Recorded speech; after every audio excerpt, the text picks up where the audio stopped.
She only wanted to celebrate her father's success, a moment that should have been filled with pride. But when a powerful family saw the color of her skin, their laughter cut deeper than any insult. They didn't know who she was, or how quickly their arrogance would cost them everything. In the blink of an eye, the tables turned, and the price of their prejudice shocked an entire boardroom. What happens when power, privilege, and racism collide? Ava Daniels had grown up in boardrooms instead of playgrounds, the daughter of a self-made CEO who taught her that hard work could silence any doubt. At 26, she was already carving her own path, confident, poised, and used to being the youngest voice in the room. For her, business dinners and high-stakes meetings were normal life, not special occasions.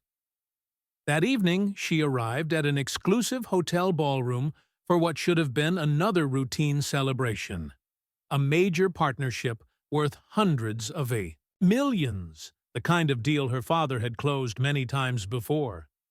The air buzzed with power suits, champagne flutes, and whispered negotiations. Ava moved easily through the crowd, her presence commanding respect, or so she thought. But not. Everyone in that glittering room saw her as an equal. Across the table, the heirs of a billionaire dynasty exchanged smirks, their laughter sharp enough to cut through the polished music. They didn't see Ava Daniels, the Harvard-educated executive. They saw only what they wanted to see. The celebration was about to take a turn she never expected. Something far uglier than business rivalries was waiting to surface, and it would erupt faster than anyone could imagine.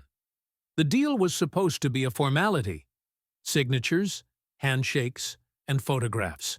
For the press, Ava had done her part flawlessly, reviewing every contract line by line, ensuring no detail could derail her father's proudest accomplishment. But as she crossed the ballroom to greet the family they were partnering with, she caught it: the quiet snicker, the pointed glance, the whispered words not meant to be heard.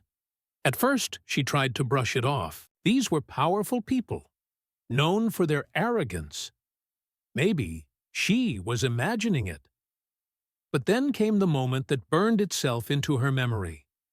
One of the billionaire heirs, glass of champagne in hand, leaned toward his brother and muttered just loud enough for nearby guests to hear, "She doesn't belong here. Daddy must be feeling charitable." The laughter that followed wasn't polite. It was cruel. Ava felt the heat rise in her chest, but years of navigating hostile rooms had taught her to keep her composure. She smiled, introduced herself as if nothing had happened, and endured their hollow handshakes. But inside, something cracked. This wasn't just arrogance.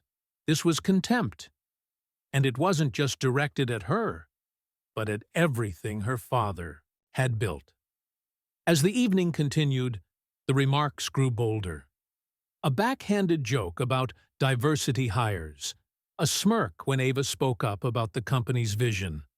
One heir even questioned whether she understood the terms of the contract, terms she herself had negotiated. Each insult was a reminder that no amount of success could shield her from their prejudice. By the time dinner was served, Ava's anger had hardened into resolve. She excused herself, found her father near the edge of the room, and told him everything, in a low, steady voice. He listened without interrupting, his jaw tightening with every word. They both knew this partnership could change the trajectory of their company, but they also knew that walking away might be the only option left. Across the room, the billionaire family toasted to what they thought was a done deal. They had no idea the balance of power was shifting under their feet. Ava returned to the table, calm and collected, hiding the storm brewing inside her. Every smile she gave them was a mask, every polite nod a warning they didn't recognize. The night was Far from over. Before the ink could dry on the contract, one small decision would turn their mockery into a catastrophe, and Ava was about to make it. The documents lay on the table, ready for signatures. Cameras waited just outside the ballroom to capture the smiling handshake that would seal a multi-million-dollar alliance. The billionaire heirs lounged in their chairs, smug and certain that they had humiliated Ava without consequence. But they didn't see what was coming. When the lead attorney slid the contract toward her, Ava didn't pick up the pen. Instead, she pushed the papers back, her voice steady but cold. "We're done here," she said. The room froze. Her father stood behind her, silent but resolute, his eyes fixed on the family that had mocked his daughter. The eldest heir tried to laugh it off, assuming she was bluffing. "You're walking away? From this deal?" Ava didn't flinch. "No," she said. "We're walking away from you." Confusion turned to panic. Their empire was leveraged on this partnership. Stockholders were waiting for news. Banks had extended credit lines based on this deal. And now, in front of their peers, they were being rejected by the very family they'd sneered at. One by one. The whispers spread through the room. Executives from other firms stepped back, exchanging glances. Phones buzzed as news of the stalled signing leaked to the press waiting outside. In less than a minute, their arrogance had ignited a financial firestorm. The heirs tried to recover, offering apologies through gritted teeth, pretending it had all been a misunderstanding. But Ava didn't give them the chance. She gathered her papers, turned her back, and walked away as cameras flashed and murmurs swelled.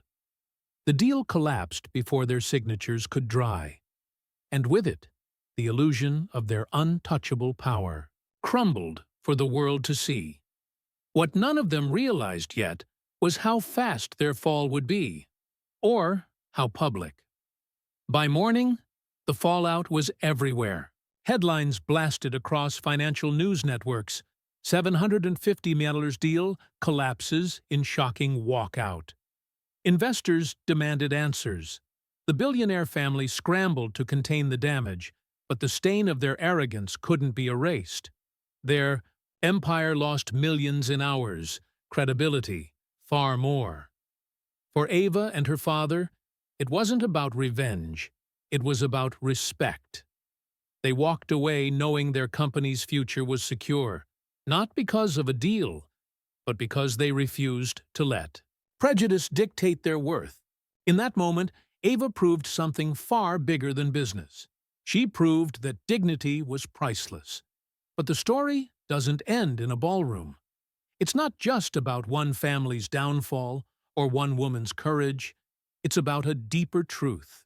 Success doesn't shield you from racism.